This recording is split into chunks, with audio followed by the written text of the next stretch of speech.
My name is Maarten Wegdam, and I'll be your host for this webinar. This will be the last webinar of the year. And as was the case in the previous webinars, we have a theme. This time being security. This webinar is recorded, as were the previous webinars, as a reminder, so you can look them back should you have missed them. We had one on conversion, featuring the UK's EU settlements program with our partner World Reach. We had one on speed of implementation, featuring Aegon. We had one on qualified trust service providers, featuring SK Identity Solutions from Estonia and DigiDentity from the Netherlands/UK. And our first webinar, when COVID started, basically, was on NFC First, featuring Rabobank. So when we started ReadID about 7 years ago, we did this because we saw the potential of normal people, meaning non-passport experts, to check the authenticity of a chipped identity document using nothing but their mobile phone. We started doing that with the police as a launching customer, the Dutch police, using this while walking the streets to be able to very effectively check identities and hand out tickets. As a launching customer for the face-to-face case. And then we quickly moved on to online use cases, remote identity verification cases with the Rabobank as a launching customer. For both cases, security was instrumental. We want to make sure that this is a valid, authentic document. In this webinar, we're going to zoom in on this security. And we're very proud to have a guest here from the UK Home Office, Greg Christopher. He's a true ePassport expert. And we've been working with him in, amongst others, the EU settlements program, but also other use cases for the UK Home Office. And he'll tell us, give us his views on passport securities. Since traveling to the Netherlands, of course, in COVID times is not an option. He does this remotely, and to avoid the risk of technical difficulties, we pre-recorded this interview. However, Greg will be live in the webinar after the interview has ended, so you can ask him questions. So please do so. You can ask those questions in the chat as provided in Demio in our webinar tool. And our moderators will select the questions that I'll post to Greg after his interview is done. After the Q&A, we also have a presentation of our own Martijn Oostdijk. Who'll talk more about how we implement those security mechanisms which are present in ePassports and give some of our best practice on how to handle cases where it's maybe where the outcome is not a full 100%, everything is okay. So how to handle those. We'll start with the pre-recorded interview with Greg. I've always been fascinated by technology, happily spending hours and days in the Science Museum since my dad took me there, got really interested in how things work, started working as a network technician after college, designing networks and computer rooms, looked after all the comms rooms in the UK for one of the largest consultancies. And then I joined the passport office to continue on the system side, just as the passport was being designed. And then I migrated into that project and the National ID card project, and also the biometric residence permit, the BRP. I've been working with EU technical experts at Article 6 Tech Subgroup, and I helped put together the EU enrolment guidelines, which is now being used to feed into a future European standard. I moved around in the Home Office to Home Office Biometrics, where we deal with fingerprints and facial recognition for passports, borders, police, and criminal justice. Since starting with ePassports, I've really stuck with that side of things as my main expertise, learning about physical document security and especially electronic document security from world-renowned experts. And I've even managed to pass on some of my knowledge to others, both on the production side and especially on the reading side, whether that's at the border or on the mobile. Okay, so you've asked me very kindly to this interview about passport security. So we're going to talk about it from a technical point of view. We'll be discussing and hopefully explaining some of the technology within the chip and the technical details of the authentication of chip data, which can tell us if the passport and its data is genuine. But when we talk about genuine documents, this refers to any document that's been issued by the issuing authority, usually the country's passport office. If it's been made by my mate down a road who's really good at making false passports, it's not genuine. Knowing that a passport is a genuine document won't actually tell us if the passport has been cancelled before its expiry date and whether it's therefore currently valid for travel. However, we can still use it as part of a larger system of identity verification and eligibility. I'm obviously not able to talk about exactly where we use the technology or about passport policy, border policy, as there are obviously other people better placed than myself to answer those kind of questions, but there's plenty to talk about if we keep the interview strictly technical. So let's deep dive this a little bit. So passports are standardized by a part of the UN called ICAO, and they did always used to have chips, right? So what do you think is, or what do you know is the main driver for the ICAO to put those chips in those booklets? So I think the main driver for the chips is authentication. It's much easier and quicker to authenticate an electronic passport, an ePassport, than authenticating one without an electronic chip. And it can be done by a computer system on your smartphone in a few seconds. Before passports, there were machine readable travel documents with a machine readable zone, or MRZ. So the border system could read the name and the details of the passport holder without these having to be typed in. Although this was probably the single biggest security advance before ePassports, because it meant you could use the computers to help you check the passport holder's information, but it wasn't really enough to be able to tell the passport itself was genuine. Yes, you could use the MRZ data to check if it hasn't been lost or stolen by referring to an Interpol database, but it wasn't really enough to tell you that it was genuine on its own.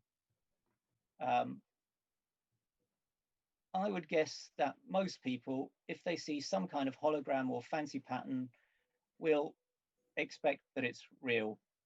It might not be, of course, and that's what we were missing is a technological solution available to everyone, not just border officers, which will give them the assurance that it's genuine. What we really needed was a way to use computers, not just to read the passport, but to be able to tell us that the passport is genuine with the highest level of assurance. So what ICAO decided to do to improve an already secure document is to include yet another layer of security, this time electronic security within a contactless chip. The chip makes it an electronic passport or ePassport or EMRTD, and it's got the ICAO chip logo on the cover. All passports with that logo can be read electronically in exactly the same way all around the world, and that really gives us full interoperability.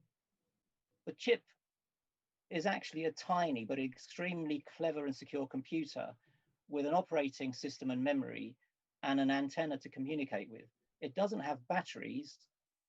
It's actually powered by the reader when you actually read it. It has an antenna, and it passes the data to the reader using this antenna. The chip not only brings us an unprecedented level of security by advanced cryptography, it also gives us the possibility to have computers determine whether your passport is genuine, not just to read the passport itself like an MRZ. And that makes it very convenient. We have a perfect image on the chip, and that can be used at e-gates with facial recognition, which wasn't really possible before.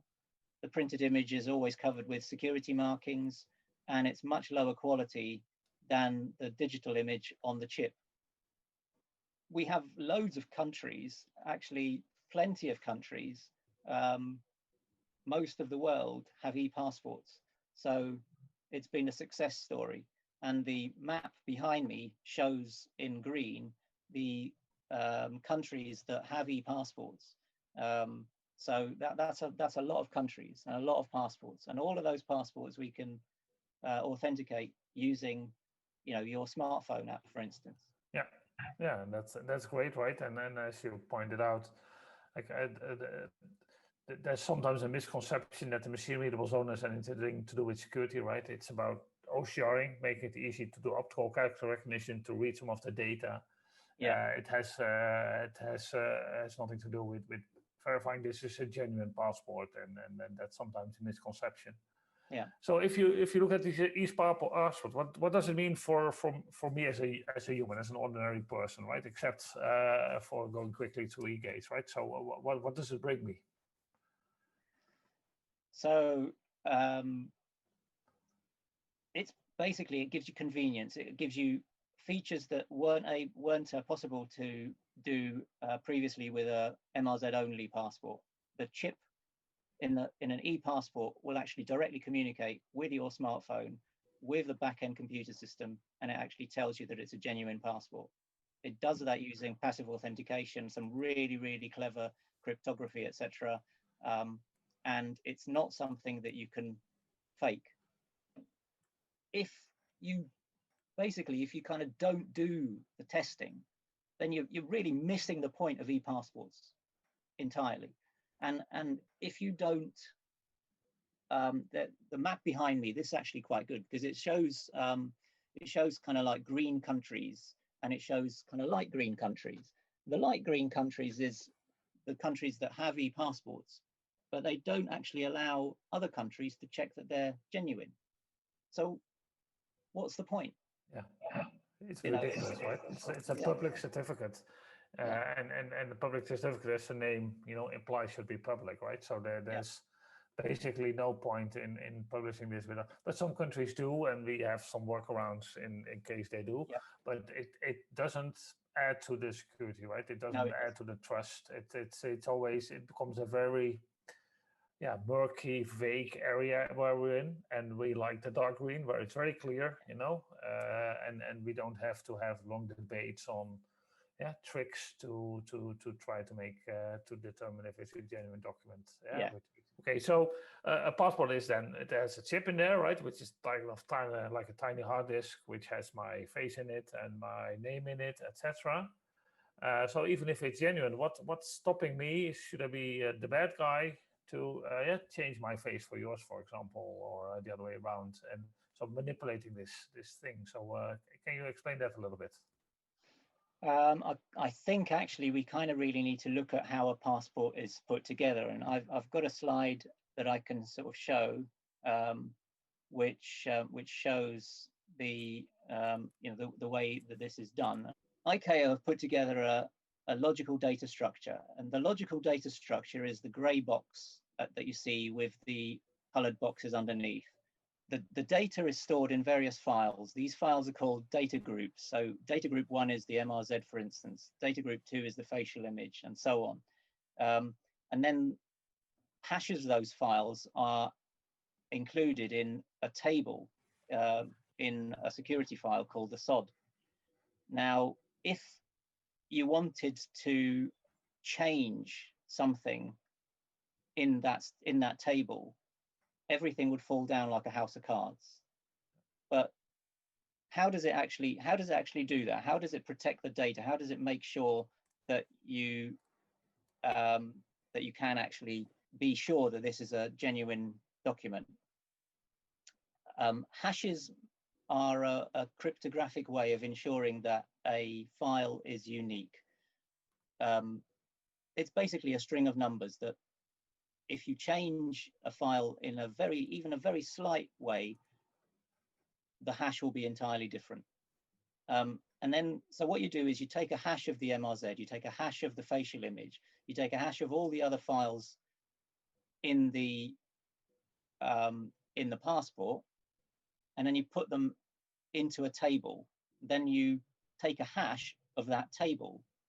When you've got the hash of that table, you come to what's known as a digest. What you then do is you encrypt that digest with a private key. And when you encrypt the digest with a private key, it's unique to that it becomes a digital signature which is unique to that passport. it can only be decrypted by the public key that's associated with the private key. And we leave that public key in a document signing certificate on the passport. Now, when you want to change your, say, for instance, your facial image, there's already the hash of the original facial image in the SOD table.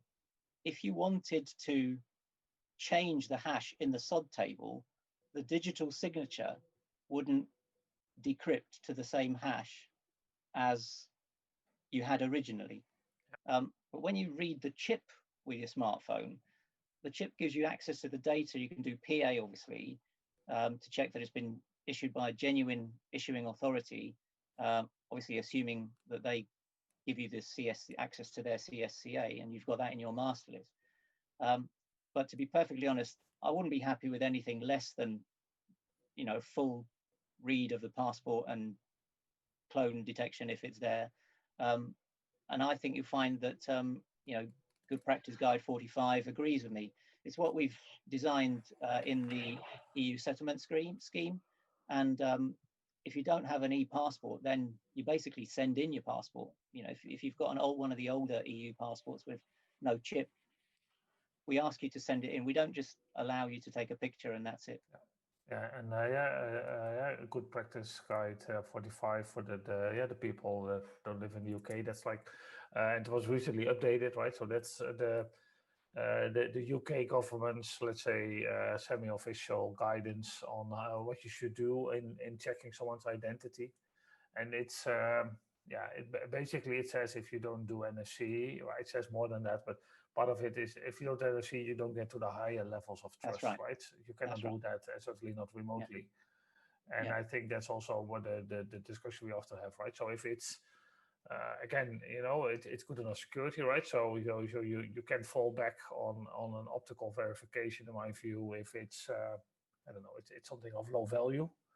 Yeah, but if it's opening a bank account or getting the permission to stay in a country, or you know, if there's some if it gets serious, right, then optical just doesn't just doesn't get us there, right? So so can you say something about without revealing anything that you're not comfortable sharing about the type of forgeries you see out there when it comes to passport or ID cards? Well, I can't say anything much, obviously, but what I will say is that if you have a false document, it's only a matter of time before it gets noticed and picked up. There isn't really a great deal that I can say or that I really want to say, but what I will say is it's actually, we've got tools that can kind of look inside a passport and see where things are going wrong. So if you have you mentioned before that, you know, what if I change my facial image? You know, what happens there? So basically, you know, actually even on your ReadID app, you read your passport and it actually shows you the hashes. We use a different tool. I mean, we obviously do also use ReadID, but we use a tool called Golden Reader. And when you read a passport with Golden Reader, it breaks down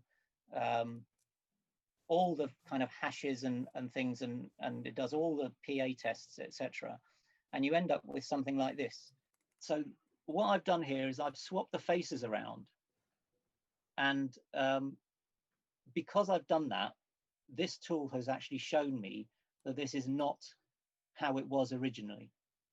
If you look on your, you know, with your ReadID app, at the bottom, you'll see that there is the hash is actually in the ReadID app on if you scroll down, and one of those there's actually two entries. One of them is the entry from the SOD, and the other is the entry where ReadID has actually read that hash. And if you compare those two hashes and they're the same, then it's obviously there's been no changes.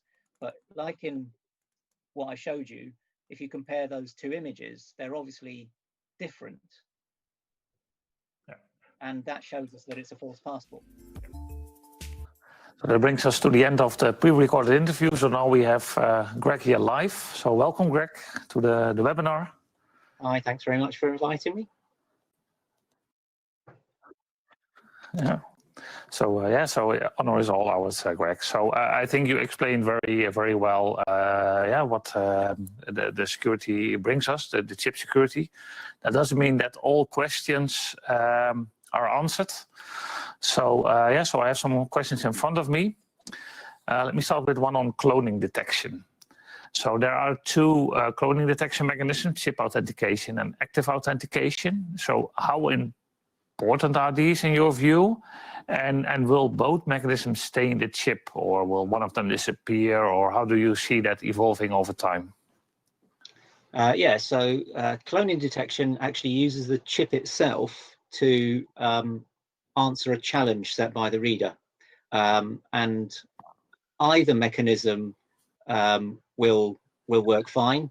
Either mechanism will be just as good. The slight benefit of chip authentication as opposed to active authentication is that it's part of the EAC specification, and it also increases the strength of the communications channel between the reader and the chip.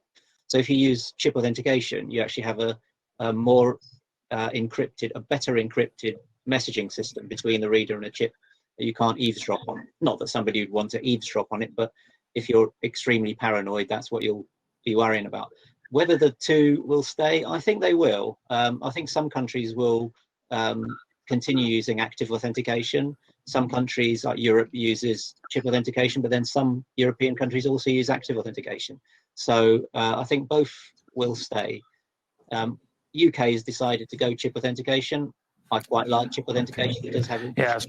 Yeah. And so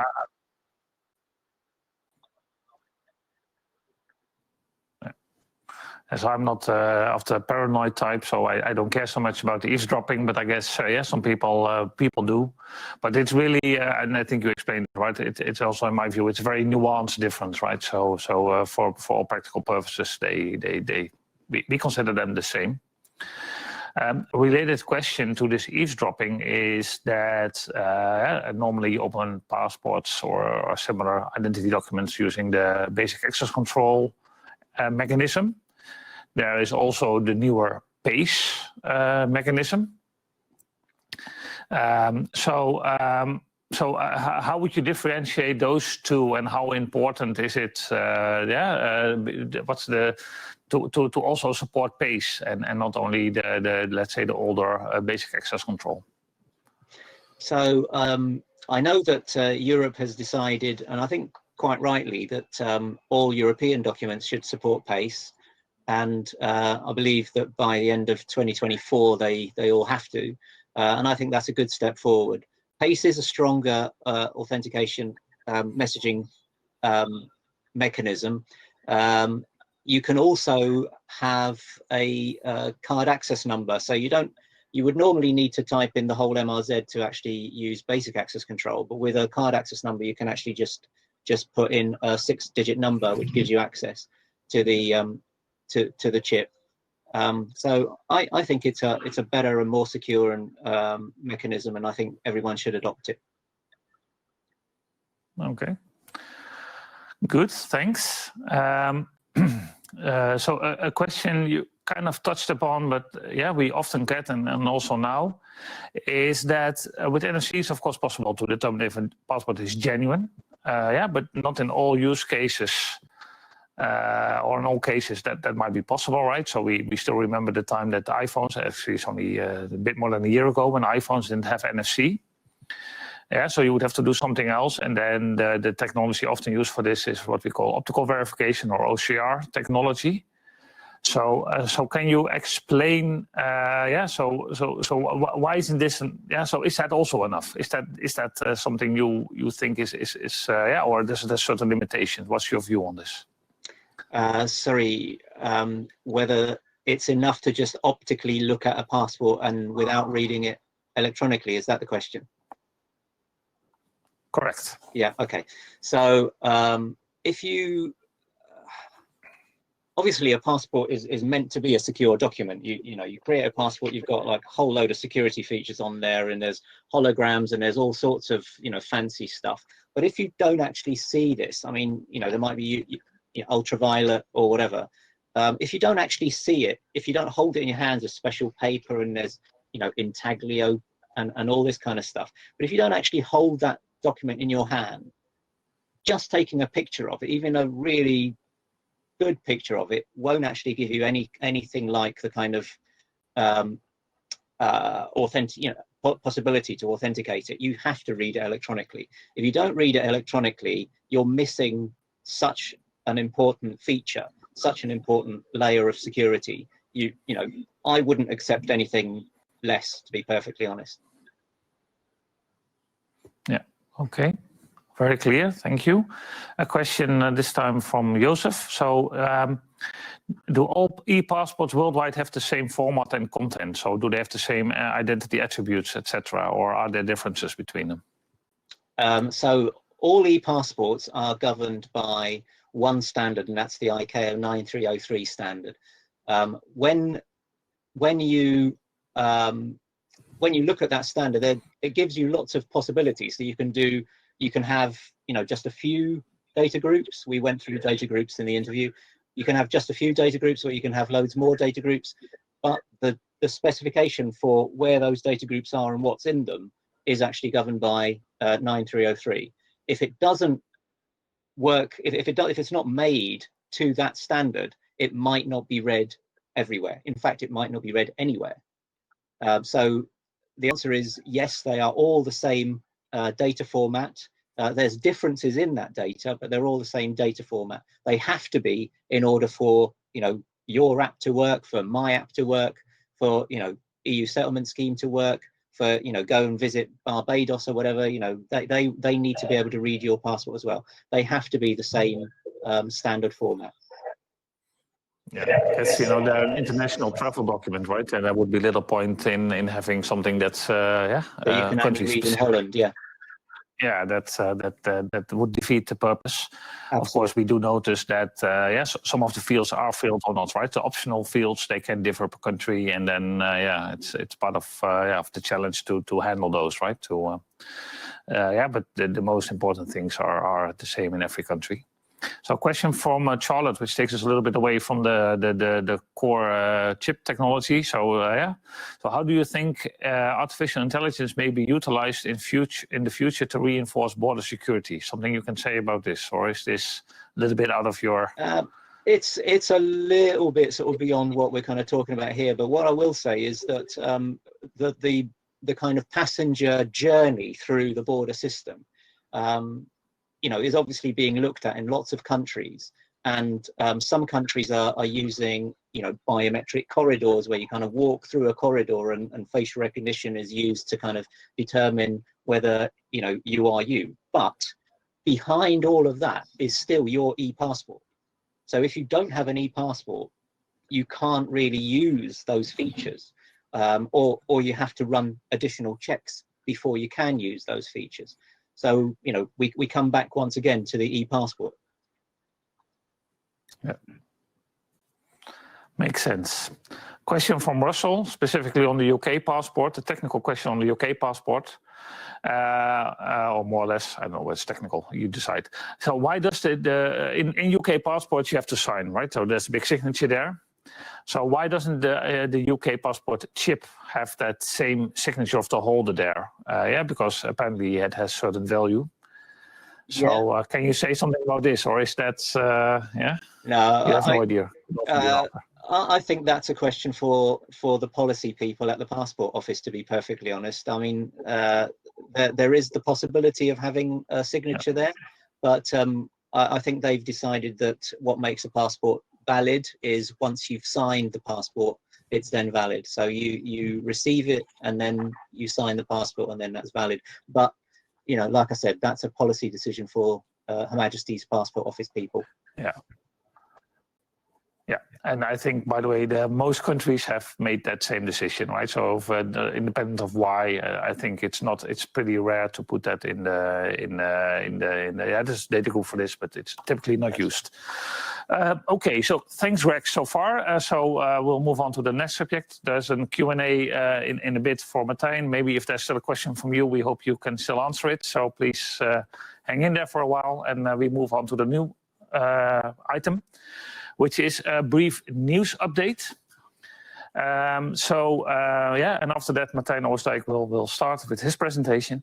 So we're very proud to announce or to tell the world that we're part of the Danish mobile driver's license app.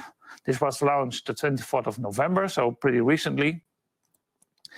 Very successfully, with over 700,000 downloads in the first days by the Danish Agency for Digitalization.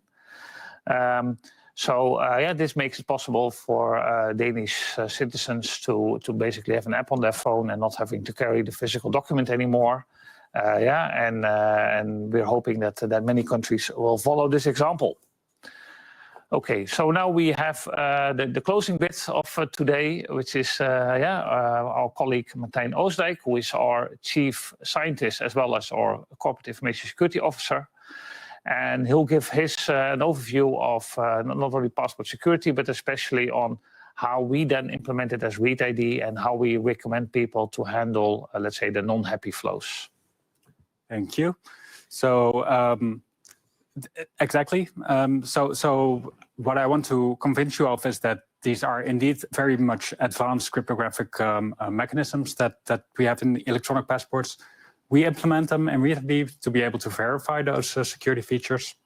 And I think my message is also that we need to understand how these things work so that we can explain to our customers what the results mean. So it's important to at least at some level understand these technologies, even though I fully understand that these are very much non-trivial, very much advanced cryptographic techniques. So let me just say something about the different steps of reading a passport. There are 4 steps. The first step is to get access. And there are 2 cryptographic protocols being used for this. And I think this has already been touched upon in the questions just now. So it's basic access control and base. Then the next step is reading the data. And this is, of course, the essential step of reading actually the data that is in the chip. From a cryptographic or security point of view, that's the least interesting step that we have, right? It's just moving data from the chip to the reader. But from a user experience position, this is the step that takes the longest time. So, well, that's just it. So the next step is to execute the clone detection protocols, either active authentication or chip authentication. And finally, we need to interpret and verify the data. And I think that's the most important step, to understand what have we just read in terms of data groups, and also what are the results of the clone detection protocols, and how to make sure that what we have just read is genuine. Okay, so the first step, getting access to the chip, is a security thing. We need to prove something to the chip, namely that we are authorized to read that data. It's either BAC or base. And both of these protocols are basic. As Greg has mentioned already, base is the more secure protocol, even though I think BAC will still be secure enough for the time being. But both of them use basic information to get access to the chip. So that means the data that is in the optical printed on the document itself, the document number, date of birth or date of expiry, and date of expiry, either that or the card access number in case of base. So they're basic in the sense that there's a broad group of subjects that can read this passport. So this is a security protocol where the chip authenticates the reader. So it's not about assessing whether the chip itself is genuine. The chip is restricting access to a certain group of people, namely those people who have seen the document, have opened the document, and have access to the printed data page. So that's the reason why we have a 2-step process where you first do a machine-readable zone optical character recognition, and then the next step we can read the chip. It's a sort of, let's say, a necessary evil before we can read the data. From genuineness, it's not the most interesting step. And there's more abbreviations here, machine-readable zone and card access number. Okay, so the next step is reading the data from the chip.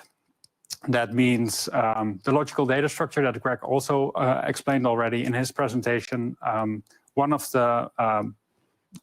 more bit is the security object, which contains that table of hashes. And we read all of that information during this step. There's two data groups that are always there. Data group 1 contains the machine readable zone, and data group 2 contains the face image. And that's actually the step that takes the longest, right? Reading that face image is about 30 kilobytes, so that takes seconds. All of the other communication is only a fraction of that. So this is the face image then in data group 2. As you can see, and as Greg already mentioned, there's much more detail if you acquire it from the chip instead of optically from the printed document. And another benefit is indeed that security markings such as the 1985 or 1965 actually, that is printed on top of the photo in the printed document, which adds to the security, but actually makes our life much harder if you want to do biometrics. If you get that image from the chip, it's a higher quality image, and there's no security markings on top of it, because we rely on digital signatures in the end, of course. So then step 3, clone detection protocols. This is the reverse of access control, right? The chip needs to prove something to us, so we will challenge it, and then the chip will use its private key, which is in secure memory inside the chip. The chip will never give that private key up. It will never, it's impossible to get it. So you can copy the complete logical data structure from one chip to another, but it's impossible to get that private key out of the chip. It will use that chip in a challenge response protocol. Both active authentication and chip authentication will do something like that. As Greg mentioned, chip authentication is the newer protocol. I tend to agree that both of them are equally secure. So our advice at ReadID is to, if either of those protocols succeeds, then we consider the chip not to be a clone. So then we're fine, but not all documents implement clone detection. There's only a few countries that issue documents without clone detection at all. So all European countries will have chip authentication, and some of them will even have active authentication on top of that. Right, then the final step brings everything together. So that means we get all of the data that is in the logical data structure. That information is signed. And I think Greg already explained this. The data group hashes are in the security object. The security object itself is signed using the document signer key. And we can verify the security object by checking using the public key certificate of the document signer, which is also embedded in the chip. Now, the final step here is that we need to make sure that that document signer itself has been signed by a trusted country issuer. So that's establishing a chain of certificates to a trusted root certificate. The trusted root certificates are in a list. And for some use cases, we get them from the government that is in that use case. So, for example, for the UK related applications, we get them actually from Greg. Now, I'll say something more about that master list later on. It's important to understand that for verifying passive authentication, checking whether the LDS has been properly signed, all 3 checks need to succeed. So the table of hashes need to correspond to the actual computed hashes of the data groups that we've read. The table of hashes needs to be signed correctly using the document signer. And then we need to be able to find a root certificate that has properly signed the document signing certificate. Only if those 3 conditions hold should we fully trust the validity of the logical data structure's content, and also the clone detection results, which would be the next step. But let me first say something about those country signers, and there's more abbreviations here, of course. So this is the picture we've already seen in Greg's presentation. The dark green countries are countries where we have at least some of the root certificates, and the light green countries we know issue ePassports, but we might not have the root certificates for those. Countries continually start to issue new country certificates. It doesn't happen that much, but it's important to keep up to date with the master lists, obviously. Something about interpretation then, and these are my final slides. So in order to interpret passive authentication, yes, I've already said this, all 3 checks should succeed, and then we're fine. If the hash table or the document signer doesn't succeed, then something is wrong. But there are valid reasons why the country signing bit could fail, right? One reason would be that the document certificate has expired. Now, if we keep the root certificates in the list, then this is possible. And I think, depending on the business logic of our customer, it might be valid to accept an expired document. No, and ReadID can distinguish between those two cases. The other case is that we're simply missing the root certificate. That's also possible. And then it very much depends on contextual information, whether we know for sure that we have all root certificates. Okay. Then there's clone detection interpretation, and I think we've already covered that. So both active authentication and chip authentication, both of them are equally secure in our opinion. So if either of them succeeds, then we're fine. It's important to also note that only in the case that passive authentication has succeeded should you look at clone detection. Okay, so my conclusions then. There's all sorts of security mechanisms that are implemented in ReadID because we need to comply to the standards in order to read these passports. So ultimately, the trust depends on the list of country signing certificate authority certificates. And depending on the use case, it's important that the interpretation of the verification results is really important to understand what the outcome of the security mechanisms is. That's it. Thank you, Martijn. So so that brings us almost to the end of the webinar today. I saw 2 more questions coming in, I guess, for Greg. So, Greg, you can still hear me, correct?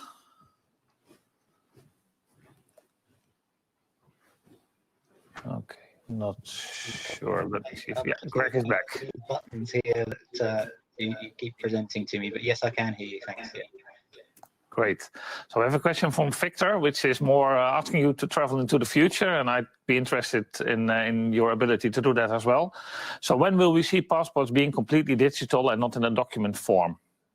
So what's your view on this? Well, my USB-powered crystal ball has gone a bit wrong, really. It went wrong at the beginning of this year, about March. So I don't know if I can answer that question, but I'll do my best. So actually, ICAO are looking at how they can issue, or they're looking at how to issue smart passports.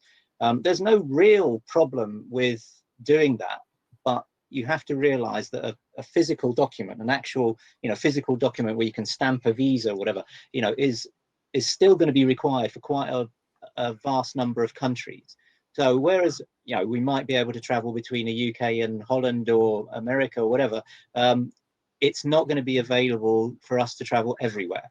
So that's the thing that we need to kind of consider. The other thing is, any changes in kind of passport policy takes absolute years to change. A passport's valid for 10 years. So if you can imagine, whatever changes you make today, your old passport's still going to be valid in 10 years' time. So if you're going to look at sort of changes in passports, you have to look at an incredibly far sort of timescale, incredibly long timescale. If we decide that we can issue digital passports today, all the border systems everywhere need to be ready for that. We're looking at changes now, and we're actually asking for border systems to be ready for the new ICAO specification in 5 years' time. That's the earliest that you can actually start making anything different. Is 5 years' time. And then, you've got to remember that the passports that are still issued in 5 years' time will still be valid in 15 years' time. So, this is an incredibly long sort of stretch.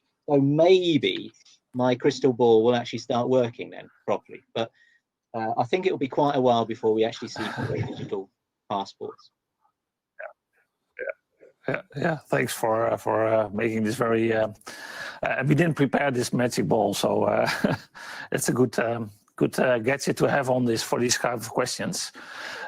So there are more questions, but we're really out of time, and we're trying to be, stop at the appropriate time because people will have other appointments. So let me close by thanking, of course, Greg, right? So I'm very impressed by your knowledge and your ability to answer these complicated questions very clearly. So thank you, Greg. And maybe we'll invite you at some other time again. And That'd of course, nice. thank you, Martijn, for providing overview how we do this in ReadID. The recording, as a reminder, will be available online, so you can look it back, or maybe if there's a colleague or something that's interested, feel free to point them to this. Any remaining questions, can still send them in via the chat or send them to readid@innovalo.nl or the contact form on our website, and we'll try to get back to you. And then for everyone, guests and audience, I wish you a very happy and especially healthy holidays. Thank you.